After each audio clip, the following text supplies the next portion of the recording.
মা, বলো। তুমি বলো আমাকে এই দুনিয়ায় সব থেকে কে বেশি ভালোবাসে, এবং আমিও তাকে অনেক বেশি ভালোবাসি। তাহলে বলো বাপ, কে সে? সে হলো আমার কাছে এই দুনিয়ার সব থেকে সেরা মানুষ, আর সেই মানুষটা হচ্ছে তুমি মা। আমিও তোমাকে অনেক ভালোবাসি বাপ, আর আমার ভালোবাসা কোনোদিন কমবে না তোমার প্রতি।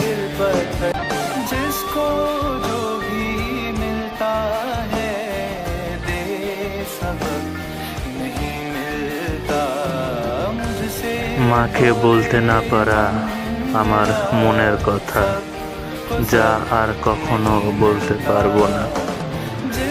মা, আমি তোমাকে অনেক ভালোবাসি, অনেক ভালোবাসি মা।